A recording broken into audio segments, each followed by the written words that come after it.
Charles Manson. The name itself brings a shiver to many. It conjures images of wild eyes, a swastika carved into a forehead, and a darkness that seems almost unreal. For most people, he is not just a man, he is a symbol. He represents the dark side of the 1960s, a time often remembered for peace and love. Manson twisted those ideals into something monstrous. He became the face of evil for a generation, a real-life bogeyman whose story is a chilling reminder of how easily people can be led astray. His name is synonymous with cults, with brutal murder, and with a kind of manipulative power that few can comprehend. He was not a simple killer, but a man who made others kill for him. His reputation was built on a foundation of fear and fascination. The world watched, horrified, as the details of his family and their crimes came to light. He was a small man, barely over 5 feet tall, yet he held an immense power over his followers. He could convince them of almost anything, from the idea that he was a reincarnation of Jesus Christ, to the belief that a race war was about to begin. The media portrayed him as a hypnotic, demonic figure, a charismatic leader who preyed on the vulnerable. This image, part truth and part media creation, has stuck with him ever since. He became a cultural icon, but not for any good reason. He was an icon of chaos and the terrible potential that lies within human nature. Long before the infamous murders, Manson was a nobody. He was a career criminal, a man who had spent more than half of his life behind bars. He was a product of a broken system and a broken home, drifting from one institution to another. When he was released from prison in 1967, he stepped into a world that was perfect for him.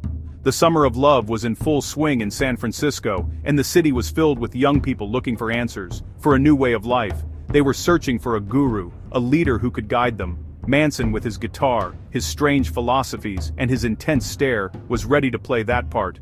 He was the right man, in the right place, at the wrong time. The story of Charles Manson is not just the story of one disturbed man, it is a story about society itself. It is about the lost and the lonely, and how they can be drawn to a figure who promises them belonging and purpose.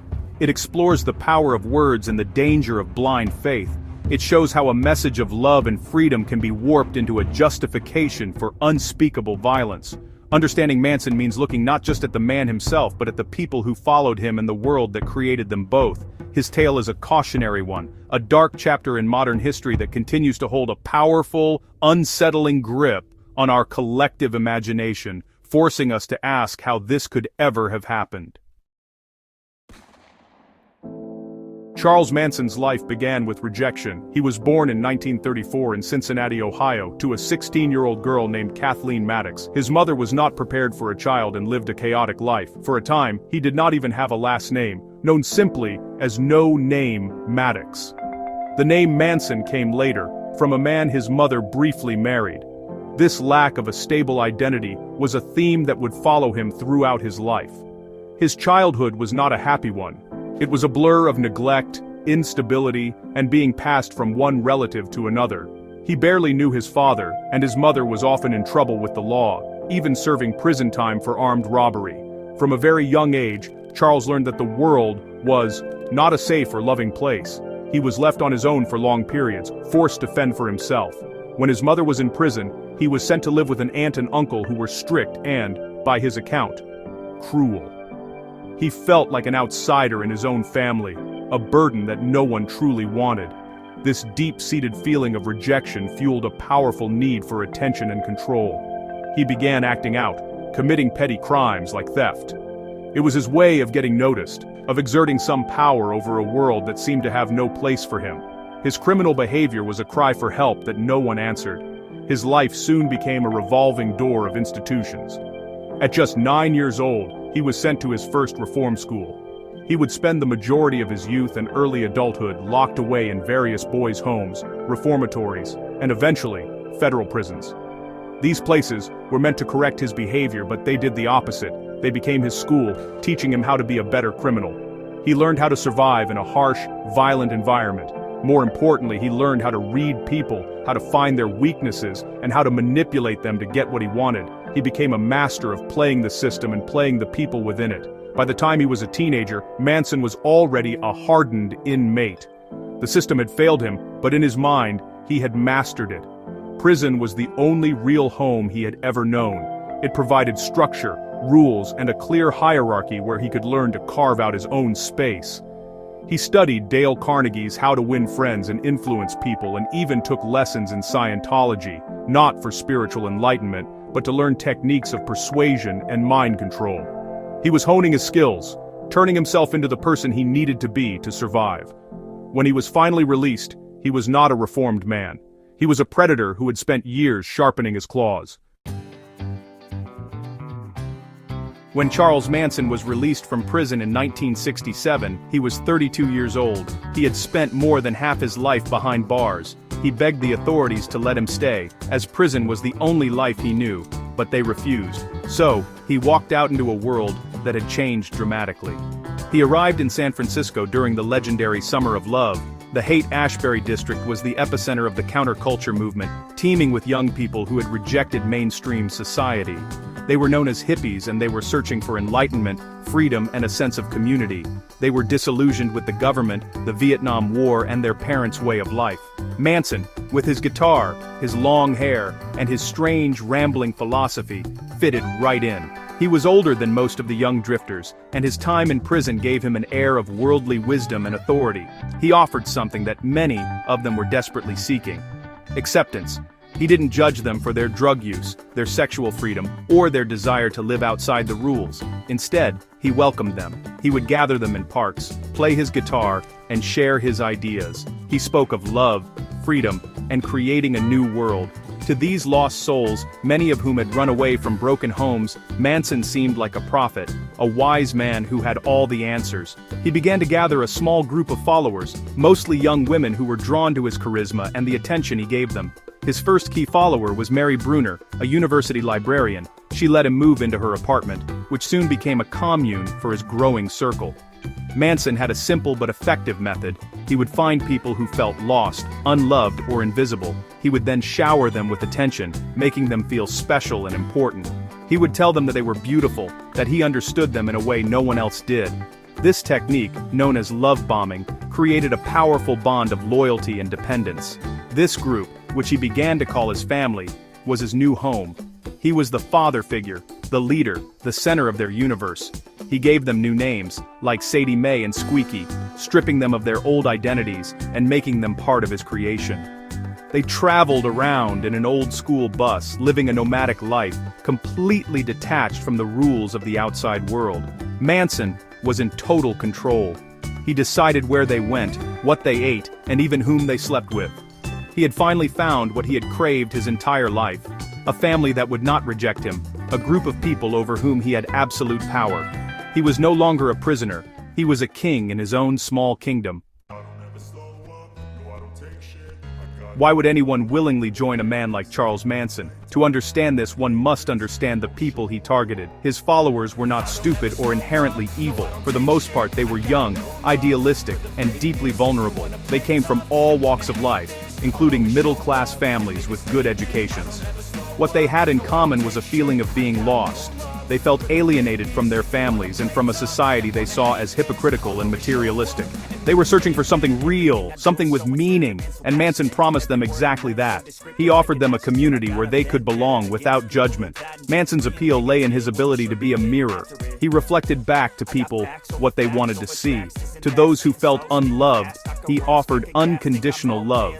To those who felt weak, he offered strength and purpose. He told them that society's rules were a lie, designed to keep them down. He encouraged them to shed their inhibitions and embrace a life of total freedom. This message was incredibly appealing to young people who already felt like outsiders. He gave them permission to be themselves, or rather, the version of themselves that he wanted them to be. He was the ultimate anti-establishment figure, and joining him felt like an act of rebellion and liberation. Life in the Manson family was presented as a utopian dream. They lived communally, sharing everything from food and clothes to sexual partners. They rejected money and material possessions, living off the land or by scavenging from bins, which they called garbage runs. To an outsider, it might seem like a miserable existence, but to the members, it was a spiritual path. Manson taught them that they were freeing themselves from the system's corrupting influence. He used a combination of drugs, like LSD, and repetitive lectures to break down their individual egos. He wanted to erase their past selves and rebuild them in his own image. making them completely dependent on him for their sense of reality. Furthermore, Manson created a powerful US versus them mentality. He convinced his followers that the outside world, which he called the system, was evil and corrupt. He told them that only within the family were they safe and truly free. This isolation was crucial. By cutting them off from their friends, families, and any outside sources of information, he could control the narrative completely. They had no one else to turn to, no one to question what he was telling them. He was their only source of truth. In this isolated bubble, his most bizarre and dangerous ideas began to seem not only plausible, but necessary for their survival. They weren't just following a man, they believed they were part of a sacred mission. Charles Manson's control over his followers was, well, pretty much absolute, and he used simple yet deeply effective psychological methods to maintain it. One of his key techniques was to break down their sense of self. He would use these long, rambling monologues, sometimes going on for hours, to confuse and exhaust them. He mixed bits of the Bible, Scientology, and his own bizarre ideas into a philosophy that was, honestly, hard to argue with, because it made so little logical sense. He would also use LSD to open their minds and make them more suggestible. During these acid trips, he would guide their experiences, reinforcing the idea that he was a spiritual leader with profound insights. In a sense, he was programming them. He also mastered the art of emotional manipulation. Manson would frequently stage these mock crucifixions, tying himself to a cross to symbolize his suffering for them. This created a powerful sense of guilt and devotion in his followers. They came to believe he was a Christ-like figure, sacrificing himself for their salvation. He would also use fear and intimidation. If someone questioned him, he would turn the rest of the group against them, shaming them into submission. Sometimes, he might just stare at them with his intense, unblinking eyes until they broke down. This psychological pressure was immense, ensuring that no one dared to step out of line. He kept them in a constant state of emotional uncertainty. A simple but terrifying example of his influence was a game he called Creepy Crawly. In the dead of night, he would wake up his followers and order them to sneak into random houses in wealthy neighborhoods. They were not to steal anything or hurt anyone. The goal was simply to enter the home silently, maybe move a piece of furniture and leave without being detected. The purpose of this exercise was twofold. First, it desensitized them to the act of breaking and entering, making it feel normal. Second, it bonded them together through shared risk and secrecy, reinforcing their identity as outlaws who lived by their own rules, separate from the rest of society. Perhaps the most chilling demonstration of his power was his ability to convince his followers that death was not real. He taught them that death was just a change, a shedding of the physical body to achieve a higher state of being.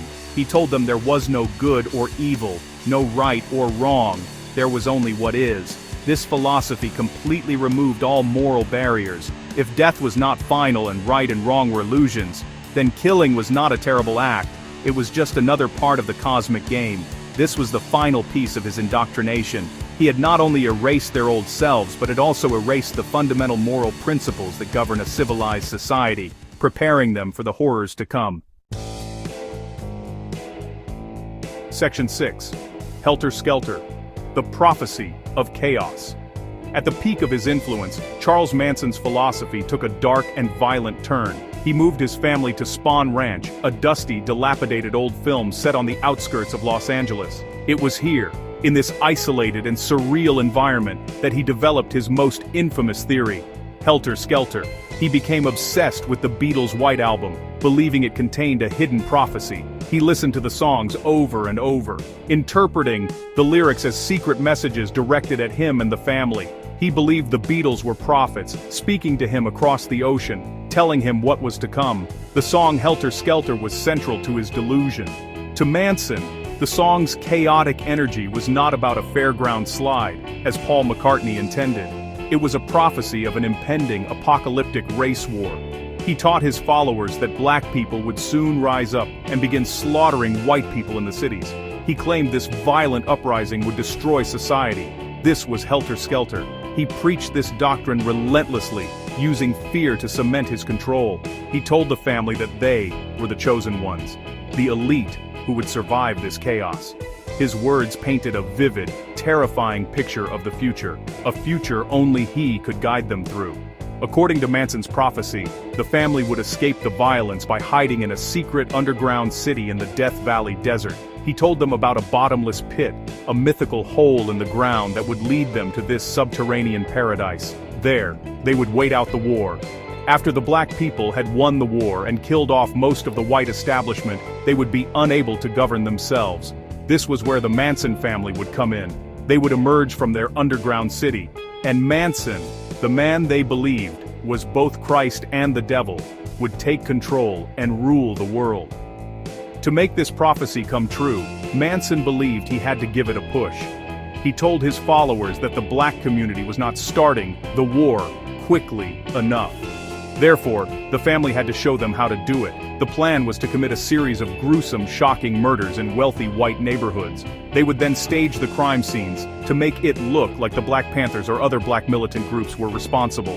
He believed these brutal acts would create panic and paranoia among white people, sparking the race war he so desperately wanted. Helter Skelter was no longer just a prophecy. It had become a blueprint for murder. Section 7. The Murders That Shocked the World. The night of August 8, 1969, marked the horrific culmination of Manson's teachings. Acting on his direct orders, he sent 4 of his most devoted followers, Tex Watson, Susan Atkins, Patricia Krenwinkel and Linda Kasabian, to a house at 10,050 Cielo Drive in Benedict Canyon, an affluent area of Los Angeles. Manson was not with them. He rarely dirtied his own hands. He told them to go to the house, which was being rented by the film director Roman Polanski, and totally destroy everyone in it, as gruesome as you can. The occupants that night were Polanski's wife, the 8.5 months pregnant actress Sharon Tate, and 4 of her friends. The events that unfolded were of unimaginable brutality. The family members, armed with knives and a gun, showed no mercy. They murdered everyone in the house, including Sharon Tate, who pleaded for the life of her unborn baby. They also killed a young man named Stephen Parent, who was simply visiting the groundskeeper. The killers acted with a chilling detachment, believing they were carrying out a sacred mission. Following Manson's instructions, they used their victims' blood to write messages on the walls. Susan Atkins scrawled the word "pig" on the front door, a deliberate attempt to frame black revolutionaries and ignite Helter Skelter. The scene that greeted police the next morning was a vision of hell. As if one night of terror was not enough, Manson decided to strike again. The very next night, he went out with 6 of his followers, including the 4 from the previous night. He was apparently dissatisfied with the panic level from the Tate murders and wanted to participate himself to show them how it was done. They drove around randomly before Manson selected the home of a wealthy supermarket executive, Leno LaBianca, and his wife, Rosemary. Manson and Tex Watson went inside and tied up the couple. Then, Manson left, instructing Watson, Krenwinkel, and Leslie Van Houten to carry out the murders.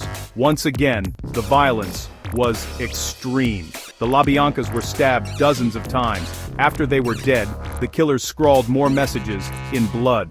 On the walls, they wrote, "Death to Pigs and Rise." On the refrigerator door, they misspelled the title of the Beatles' song, writing Helter Skelter. These 2 nights of murder sent a wave of terror through Los Angeles. The city was gripped by fear. Rich and famous residents hired bodyguards and bought guard dogs. No one knew who was responsible or why they had committed such senseless, savage acts. The dream of the 60s died on those 2 nights, replaced by a nightmare of paranoia and violence. Section 8. The End of the Family. The downfall of Charles Manson and his family was not the result of brilliant detective work. Instead, it was their own arrogance and carelessness that led to their capture. In the weeks following the murders, the family continued their life of petty crime. They were arrested at Spahn Ranch and later at their new hideout in Death Valley on suspicion of car theft and arson, completely unrelated to the killings.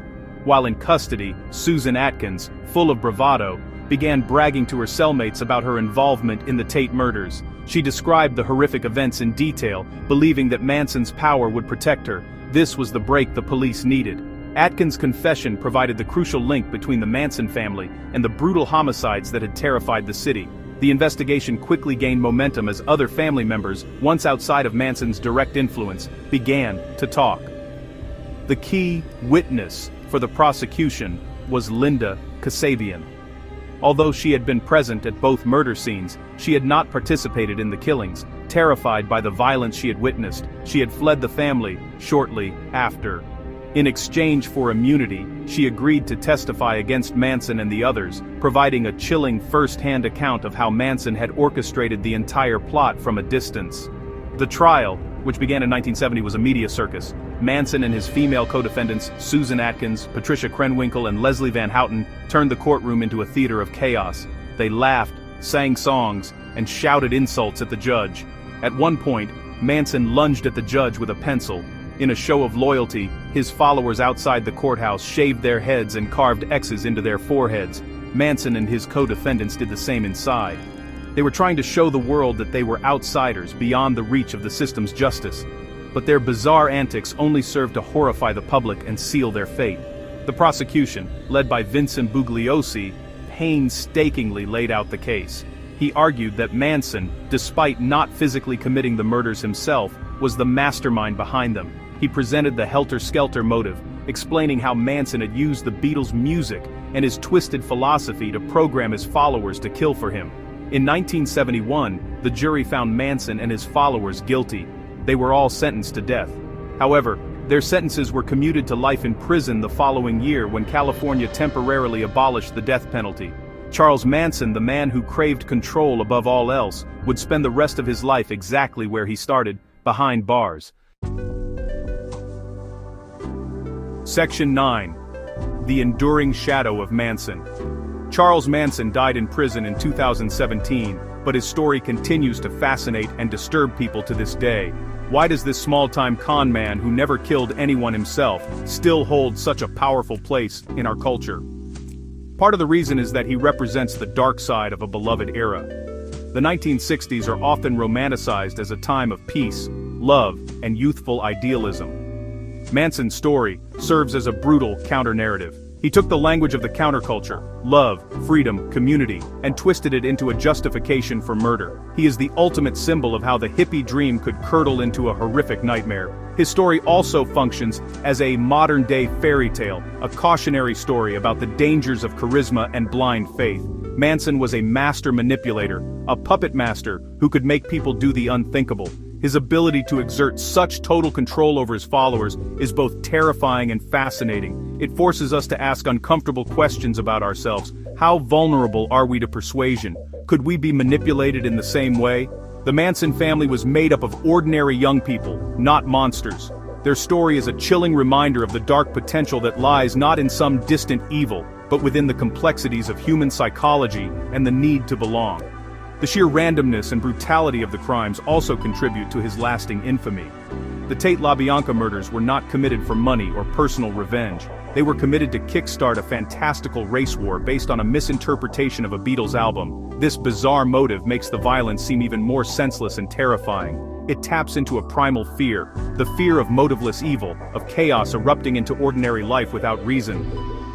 The image of killers entering a stranger's home to commit unspeakable acts for a cause that exists only in their leader's mind is the stuff of nightmares. Ultimately, Charles Manson has become more than a man. He is a cultural symbol, a piece of dark folklore. His face, particularly the image with the swastika on his forehead, is instantly recognizable as a shorthand for evil. He has been the subject of countless books, films, documentaries, and even songs. He represents a boundary, a line that society fears crossing. His story is not just about a series of murders that happened over 50 years ago. It is a timeless exploration of power, manipulation, vulnerability, and the enduring struggle between order and chaos.